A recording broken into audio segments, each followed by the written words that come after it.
So hello everybody. I'm on with Justin from Infinity Bloc, who asked me some interesting questions about Telos, and I don't know anything about Telos at all. So I want to learn. Yeah, I'm just gonna pick his brain. He was just asking me off air, how long we've been doing Triple. I think it's been about 7 or 8 months, and of course the CPU problem squashed us like a bug. It's a community of noobs, primarily, not exclusively. And once you have a wallet that just doesn't work anymore, everyone stops using it.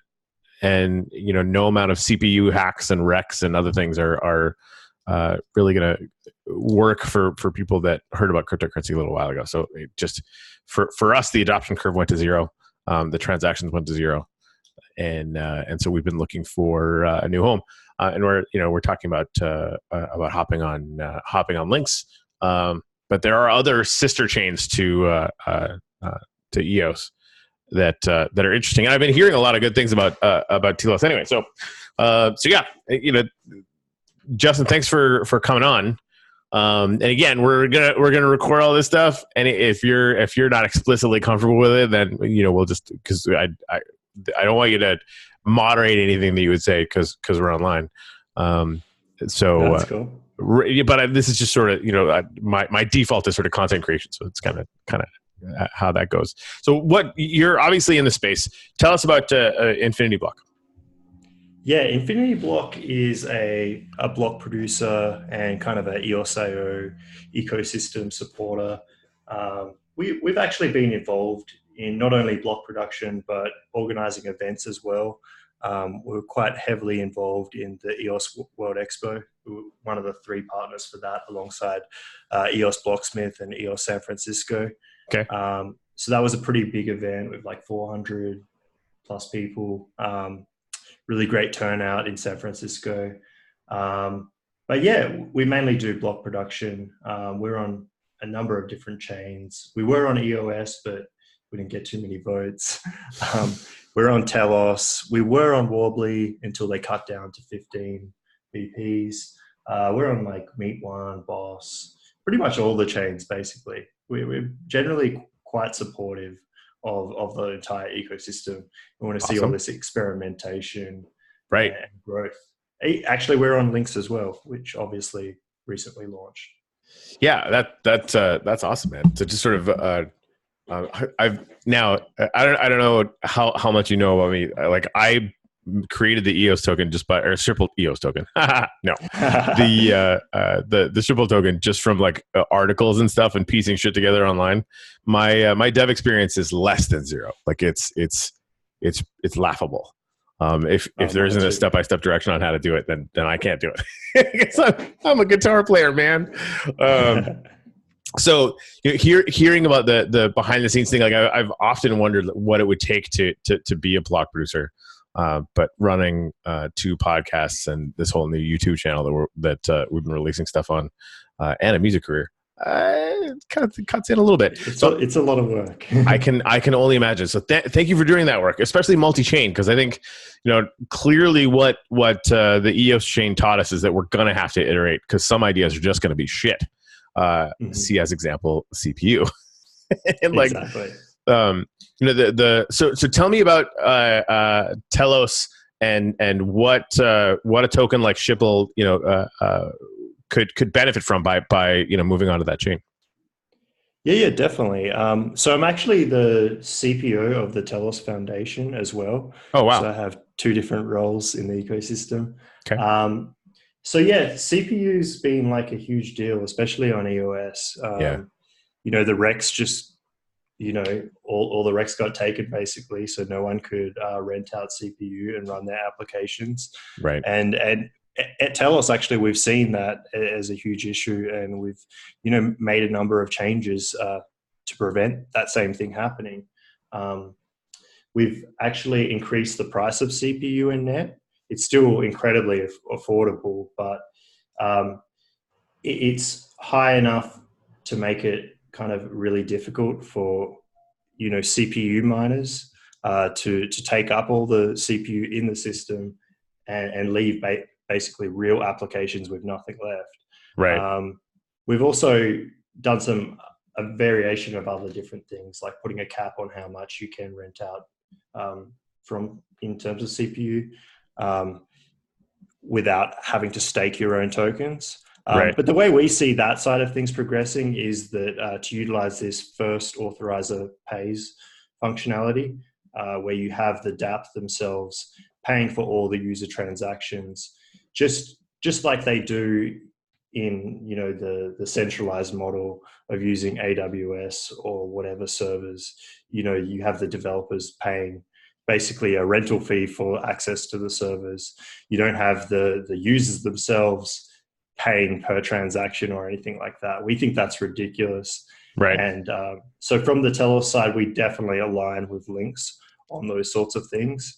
The one huge difference, I guess, is that we are kind of a more decentralized network, where there's no control points on who accesses the resources. There's no whitelist for Right. that, which comes with its own upsides and downsides, I think. Yeah. Well, and this is the interesting conversation, even as a layperson looking at it from outside. The philosophical nature of the benefits of decentralization. It's kind of why we're all here, right? Like this is the interesting thing about it is, where will there be permissionless access and the kind of things that brings along. And then we see with EOS what can happen when you have a system that doesn't have those controls, can be just straight up murdered in the face. It's interesting, but you want to, like, everybody's looking for the best possible balance, and there might be multiple successes on that score, right? So I'm pretty sympathetic to doing more versions of it to see which ones produce which results and successes and failures alike. Oh, totally. It's definitely like a slower process when you try and do it from a decentralized perspective, because you got to get so many people on board, right, to support a direction. One of the things that we're working on is to have like the first 5 or 10 transactions for free for any user. So then, like, those transactions they're making outside wallets that are paying for their transactions, or apps that are paying for their transactions, mm-hmm. they will actually be covered. So it will cover the gaps. The problem with decentralization is that we really need to push all these developers to support things like first authorizer pays.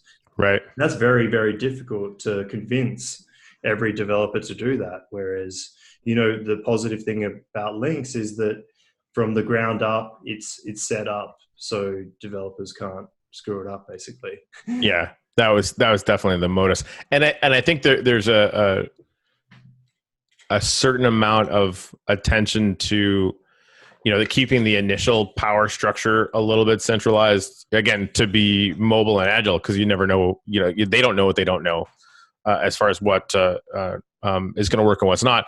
And I know Fred's obsession, and this is so important to everyone, and I know a lot of people in the space are thinking about this, but he's obsessed with UX. Like from the time that he gets up in the morning to the time that he goes to sleep, he's thinking about what a completely new person to cryptocurrency is going to experience going into the Lynx wallet. And that's really the thing that I came to know. And quite frankly, one of the things in the space that I'm the most passionate about is, just for me personally, watching with Schipul. Because I mean, Schipul's just like, we're not building anything, right? It's like a brand token or just a community token, that kind of thing, right? But watching completely and totally new people dive into the system and watching how they, because I think about it, like 60 to 80% of the people that were in our initial community had never had a cryptocurrency before. Bitcoin, nothing, right? So they're learning wallets, and then suddenly they're asking all these questions about CPU and net and yada yada yada yada, right? Those same people now are coming on Lynx and they're like, "Why wasn't it like this before?" I'm like, yeah, well, I mean, everyone's learning, right? So that as far as adoption is concerned, all of these technologies need to be embedded so that regular people never see them. In my personal opinion, right? No, I 100% agree. And that's basically where we're getting to with Telos as well, where it's going to take a little bit longer than Lynx, but we'll get there eventually. We've got all the things in place, and, the developers are working on all those little gaps. Right. But I mean, yeah, when I first got into crypto, like, using Ethereum or Bitcoin, I was like, this is annoying, like interacting with an application, and I need to go to an exchange and buy some Ethereum Right. before I can actually interact. What Yeah. what the fuck? Like, it's incredible. Like, no one would ever do that. And then the applications themselves were not nearly as good as Facebook and all the centralized alternatives. And we've just gotten used to that, right? Like we've gotten used to everything being super seamless. Not like the halcyon days of DOS, for crying out loud. Um, Yeah. It's funny. We just got a new application on Telos called Piranha, like the fish. yeah. Um, but it's basically a question and answer app like Quora, and I think Stack Overflow is like this. You ask questions, people kind of respond. The best answer gets voted up, and that gets picked. But the benefit is you earn tokens for doing it, so it's great. Okay. But there's like a decentralized login, like using Scatter, or the alternative is they have a centralized login as well, where they encrypt the keys for you. Okay. And I've always been like against like using the centralized method, but lately Scatter's been a little bit buggy. And I tried the centralized method, and I'm like, wow, this is so seamless. Like, it just works. Yeah. Like, it's just so nice not to be asked every 5 seconds to sign a transaction. It's And true. I'm still It's earning crypto, so right. Have you tried Chirp yet? From on Lynx, the one that Kurt made. Oh yeah, and Chirp's great as well. Right. That's Well, not so bad. they kind of solved it. Well, not I mean, they more or less solved it. So basically, when you're using Chirp, it's like Twitter, only better. You get paid for likes. Not that I'm number one on the leaderboards, but I am. You should definitely come there and like all my shit. Anyway, in fact, I want to run that at a loss for a long time. Like, I want to post on there, at me, let me know, and I'll come and give it some love, because they're doing some really really interesting things moving forward in the background to really provide an interesting place for creators. Anyway, when you're signing transactions, you can enable auto signing. So when you're logged in, you do one, like, you have to do the enable auto signing. You have to put in your code or whatever, your little numerical pin code, and then after that, anything that you like is going to be like, you can go like 50 other things. And then comments work the same way, but for a like or a comment or a post, you have to enable auto signing for each one of those specific types of things. Yeah. And then it works really fast, right? So like, ultimately, you'd want to see it so that you just like, hey, when I log in, just assume that I want to enable auto signing, because I know what the fuck's up, right? Like, you can just make it happen. So I'm sure we'll see more things like that. But yeah, I'm super fascinated with that for sure. So what else can you tell me about the Telos crew? Yeah, definitely. So we've been around for like almost exactly a year, just over a year now. And kind of in that time, we've just grown this ecosystem from zero. We started from scratch, like no investment rounds, no nothing, just a group of people coming together, building on the EOSIO protocol. We wanted to build something that we thought was like better than EOS had, like fixed a lot of the problems that EOS had with, cartels and, just lots of different governance problems. And we Right. definitely wanted to tackle kind of a lot of the UX issues as well. So yeah, over the last year, we've built this thing, and we've got 230,000 plus accounts. We've got probably like, I think we've got 150 supporting kind of entities, including like BPs, the foundation, all these marketing groups who do worker proposals. Yeah. That's a key difference from EOS, is we have this worker proposal system, or we call it Telos Works, where you propose some work that you want to do and how much you want to get paid. People vote on it over a 30-day period. If you get more than half people vote yes, you get Telos tokens, and that pays for you to do the work.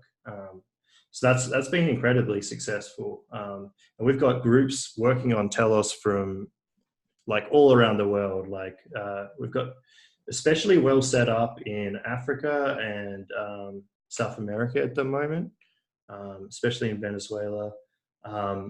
So yeah, people are loving getting involved and working in this new decentralized paradigm. Yeah, we've got like a ton of apps. I think we've got 100 plus apps building Oh, at the wow. moment. We've got, yeah, we've probably got about 20 that have been released so far in the first year. And we've got quite a few big ones to come actually that we haven't announced yet, that we're really excited to get to quite soon. But the main kind of purpose for our network is that it is a place for purpose, a place for people to come together, around shared purposes and execute them together. And we have these advanced tools called, for example, Telos Decide, which is basically a smart contract platform on top of EOS.io that allows people to vote together, whether it's like one token, one vote, one person, one vote. It allows all kinds of voting and polling so you can make decisions together. So that's what makes it like a great network for people to come together and build things. Yeah, A lot of the stuff that they need is already built in. that's awesome. Well, and seeing the on Infinity Block, the whole gig economy decentralized. I've been meaning to learn. I want to talk to anybody who's doing these DAOs or anything like it, right? Where the governance structures are getting sort of mapped out and iterated and digitized, which is really fascinating. But like a voting DApp like that would be, because like one of the things that we were doing with Triple every week is meme wars, right? So is that something where we could have our entire community vote on like the top 10 best memes and pick the one that won? Or is it just like a 50% kind of thing, or like how? No, it enables everything in between. Oh wow! Okay, cool. Yeah, that's fancy. Yeah, and I think that's one of the complexities of it, is that it's so, you could do so much with it, and we've actually built a technical kind of prototype of this, and it's available on app.telos.net. Okay, and you can use it now. And I think one of the complexities is that, you can create these tokenized groups and you can have all this voting, but it's like, there's so much choice. It's like, yeah, I can do one token, one vote. I can do quadratic voting. I can do all this kind of fancy stuff. What's quadratic voting? I don't even know. There's just so many different options. Okay. That's awesome. Sorry, you said it was it's too nerdy for me. I like it. That's brilliant. So app.telos.what? .net. .net. Okay. That's fun. I mean, it sounds complicated enough that nobody should freaking have any clue. Yeah, exactly. This is ridiculous. All right, I'm definitely going to check that out. Just take the technology and build like a simpler version that allows right, like only right, a condensed version of that, basically. Right. Like it's got to come down to UX. So my interview before this was with Jacques from EOS Discussions app. Do you know those guys? No, not too well. This is worth checking out. Go to beta.discussions.app. They're working with a bunch of people. Basically, it's like it started out as like a social media, blockchain social media kind of alternative. And what they've been finding is that tokens like Shipple they were using the social aspect and the tip function on it to basically do airdrops. And by they, I mean me. That's what I was thinking. I don't know how to do airdrops, but I realized that you could put 250 people in a comment to do a tip. Boom, airdrops.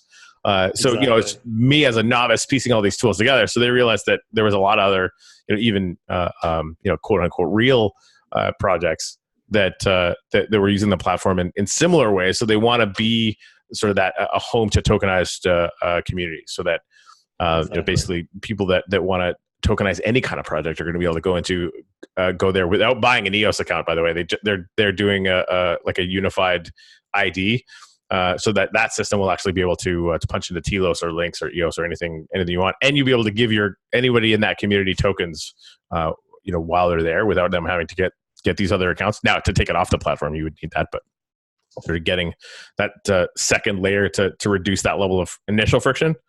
But it's interesting. One of the other things you said about the private keys too. So what they're doing for that ID layer is you can go and sign up for their thing, and it actually creates a key pair on your computer.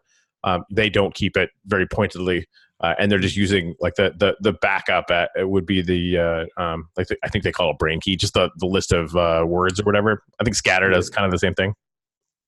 Yeah, I think I've seen an app that was doing that, and I was like kind of really excited by it because as a developer, you won't need to pay as much for RAM. I imagine if because Right. this EOS app I was looking at, they basically had everyone utilizing a shared EOS account, but everyone had like their own private key access to that account, Oh, and that's somehow they uh, only could to- access their tokens.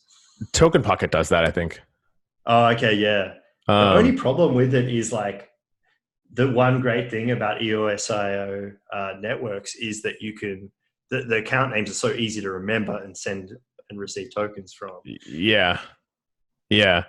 So I'm definitely intrigued. So I was thinking, like, even for a token like Shipple, knowing that this the as the founder, as the person running it, on these new systems, it's very likely I'm going to be incurring the cost for transaction CPU, that kind of thing, right?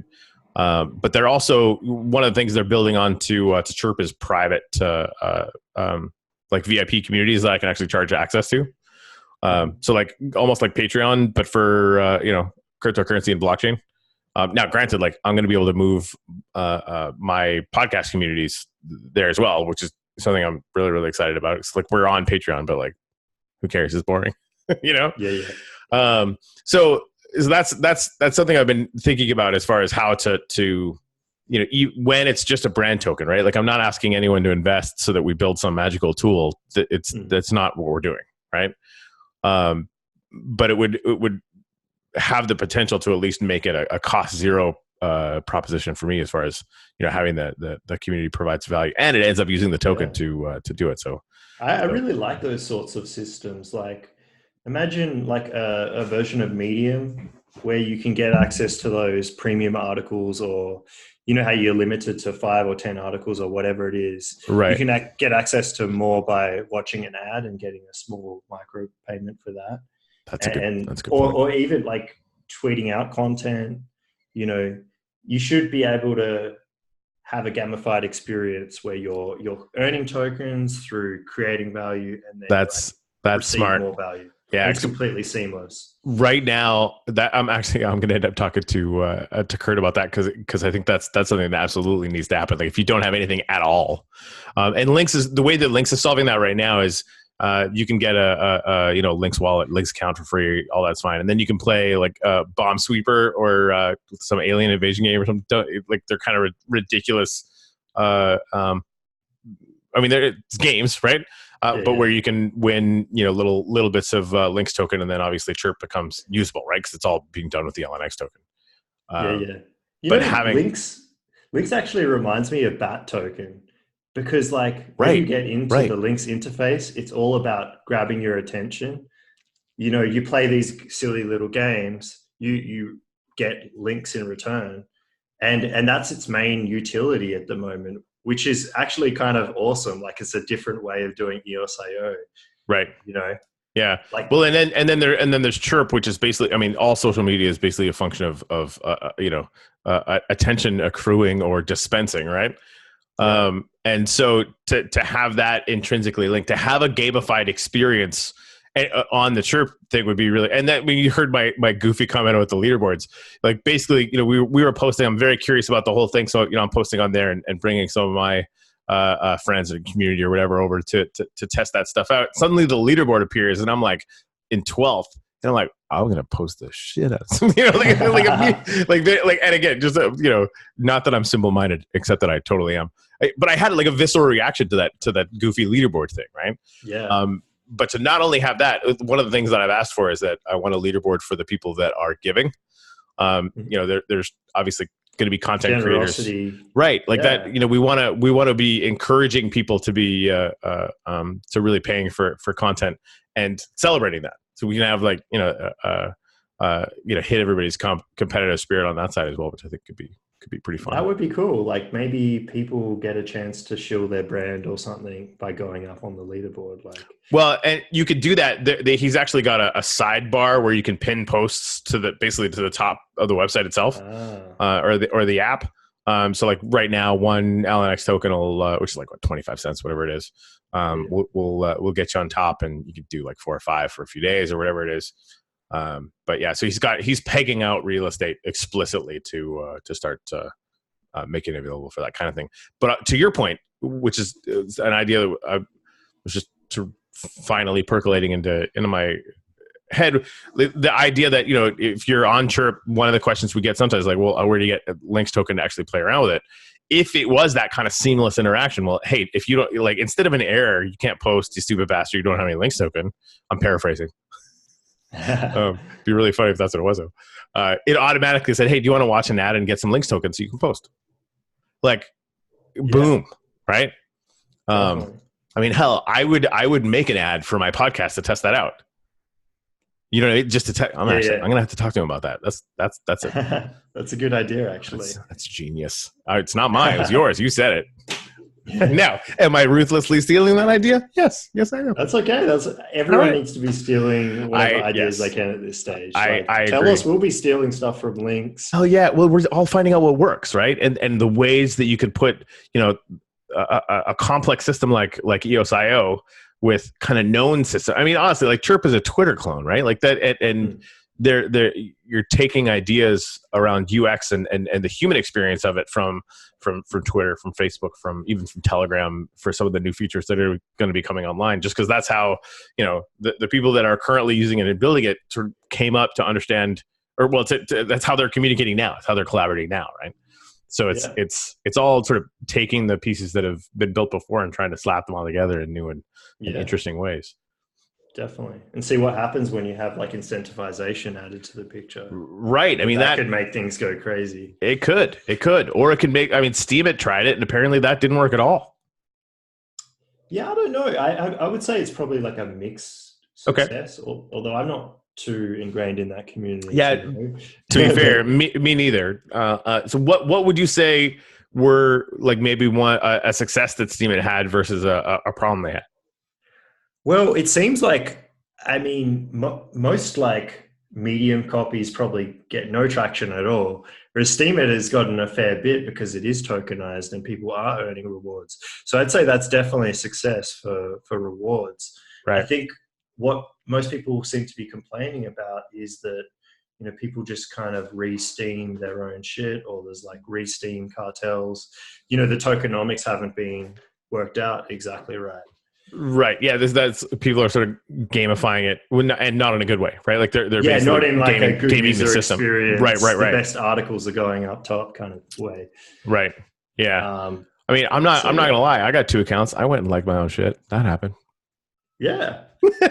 People will game this shit as soon as you add money to it. They game it. Right. It's and the second we had a huge Filipino contingent in Chipol. Like and honestly, I think they had to change to the referral program the way they're doing it now with Lynx, because they got their hands on it and just fucking ran like crazy with the referral program. I mean, they grind, man. Like they once they see something fun in the space, they're just going to go and maximize it. Just what they're going to do.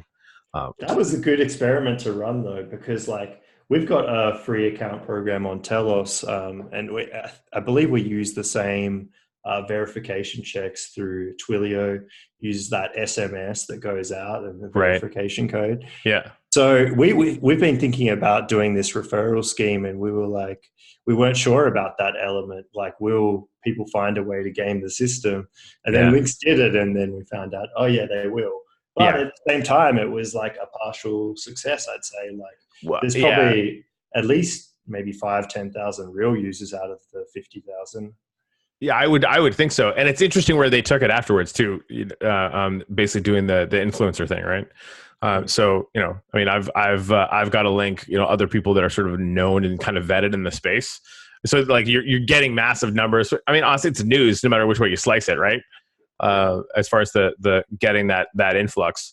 And then, I think their target now is to see, they want people using it, right? Like the people that are actually going to be, embedded in the system and working on it.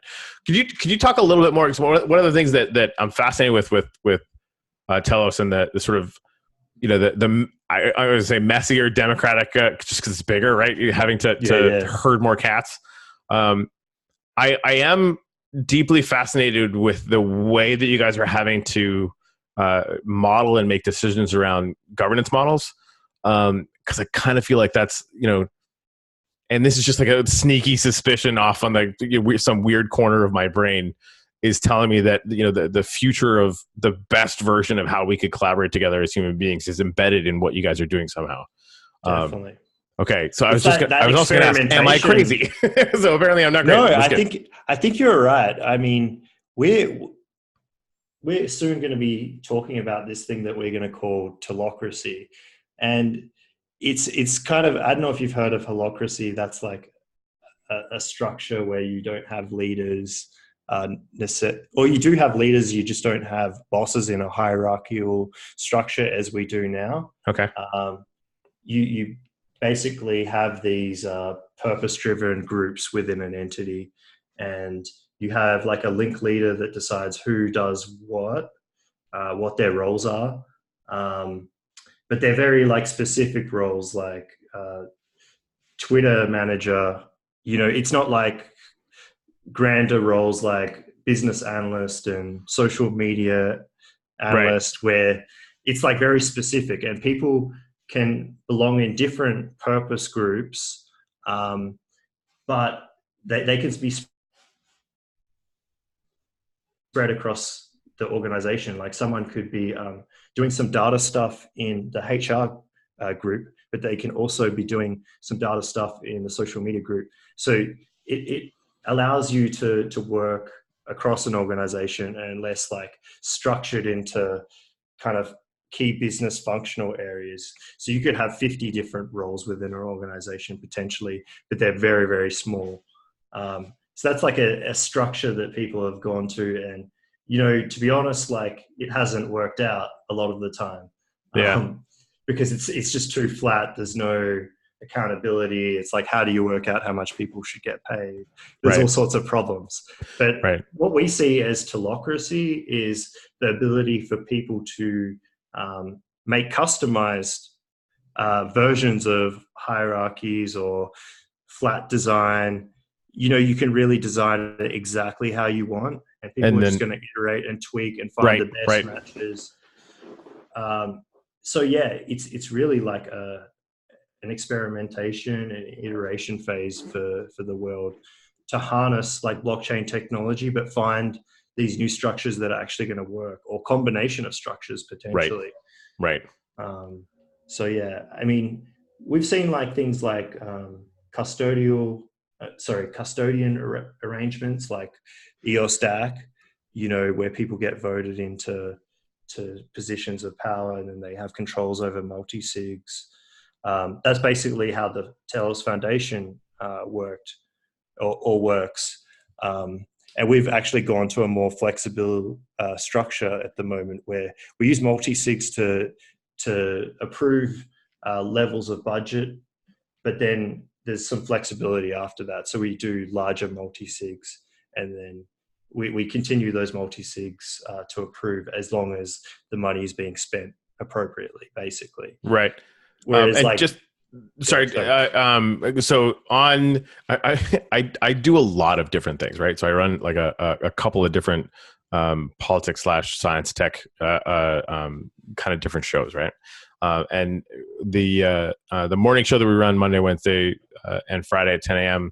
Is primarily politics, but we do a lot of tech, and I'm actually going to be introducing some people where there's some crossover, for that and this kind of thing. So we're on the same channel, right? Because I'm basically just throwing most of the stuff that I do onto this one YouTube channel. So I just want to stop, because I do think that some of our audience from other things will definitely pay attention to this, because I talk about blockchain all the time. It drives the bananas. But could you tell us what a multi-sig is? Because I'm pretty sure I know, but exactly. having a description of what that is, I think will allow people to kind of dig into what you were talking about. No, 100%. Sometimes when you're in this crypto world, you forget that not everyone else is. Yeah, I mean, I am extremely passionate about having people that don't know what the hell is going on pay attention to this, and definitely. somehow we've managed to get a decent audience on that. So you do it.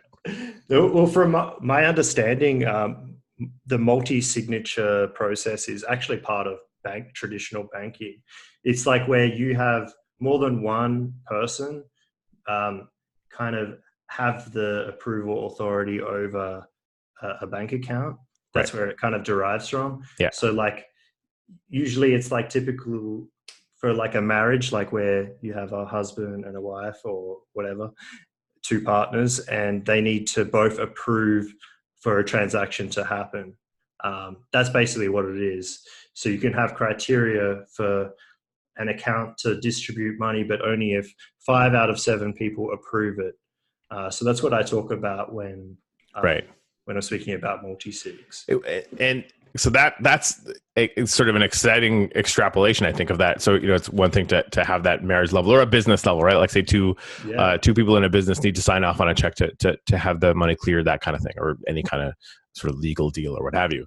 But you're also sort of incorporating a voting, almost a corporate board structure at the same time, right? Where as long as 5 out of 7 is super majority, whatever you want to call it, are voting, then that automatically gets released. And so exactly. That's cool. So that's what a multi-sig transaction is for you brave people who are used to me bashing Trump and are now listening to me talk about this. No, definitely. Yeah, it enables some like amazing possibilities where you could have hundreds or thousands of people voting on approving things, basically. Right. That Essentially. Right. I have, in my sort of wildest, ridiculous daydreams, but I don't actually think they're that far off. I think about representative democracy. The only reason why we have representatives for representative democracy is because it takes 2 weeks to ride from just about anywhere to Washington on a horse. Yeah. That's all. Right. The idea of direct democracy wasn't possible. Like there wasn't any way to collaborate in that way. And suddenly there's a way with blockchain and with these kind of systems that people like you, frankly, are developing. There's not only a way to vote in a safe and secure way so that people see that and can be very confident in the result, but that can automatically redound to decisions and functions in the system itself. Yeah. Like, what do we need the people in Washington for? Yeah. Right? Like at all. Right? Like, yeah. No, definitely. Like the idea of dropping, right now there's a massive differential between policy polling and policy outcomes, right? So like we live in a democracy where what the people want, like 85% or more people want universal background checks for guns, for example, doesn't happen because, an exceedingly small percentage of people and people with money are able to control human beings that have incentive structures that are not aligned with the rest of the democracy as a whole, right? Mm-hmm. So just chop out what's causing the error in the code. Yeah. Which are the people. Exactly. Yeah, it's crazy. Right? Like, and that, I really do feel like you guys are building the building blocks to that kind of capacity for human beings to collaborate in the way that, Microsoft and Apple were building, Windows and basic PCs and shit like that, 25, 30 years ago. Yeah, definitely. We're building the DAX structures into our platform itself so people can utilize them. That's amazing. Yeah. Yeah. There's one challenge though from this, in that like, sometimes it's like, should we put our vote up for everything, or, because if you can't necessarily utilize this kind of voting for every single minute decision, right? Just because it would just take too long. Right. So we're still finding that middle ground or working out what are the best things to put up to a public vote, or what are the things that are too complex, perhaps, for the public to actually get their heads around and vote appropriately. It's like really hard to work that out. Yeah. Democracy is a pain in the ass. Like that's really, whether it's this, old school political version or, I'm watching it in the EOS environment in real time, right? Whereas and even they're calling it kind of a semi, impermanent oligarchy for the Lynxchain, right? Like they want to be centralized enough to be nimble until they can fully decentralize, which is, another potential iteration. And obviously it's allowing them to move really freaking fast, because they're not having to put out, hey, can we, well, and I assume the apps on Telos don't have to do this, But around the referral program or whatever, like they didn't have to have a meeting with 100,000 people about it. They just Yeah, did. they didn't have to ask. Right, right, No, definitely. There's huge benefits to that. right. But finding And that the happy mix. exactly. And sometimes, like, sometimes I just want to use a centralized app. I just want to trust someone. I don't want to like sign everything. So, Yeah, you know, yeah, I don't yeah. know. It's it's the question of our day, and most people don't even know it yet. For crying out loud. Exactly. Oh man! Well, thank you so much for coming to do this. And we can like I'm gonna stop record and we can chat about it or whatever. But I hope this gets out to everyone because I want to hear what I want them to hear about what you guys are doing and sort of the honestly the high-minded direction that it seems obvious to me anyway that you guys are taking. So thank you for the work that you're doing. No problem at all. Thanks for having me on, Corey. Really Heck appreciate yeah. it.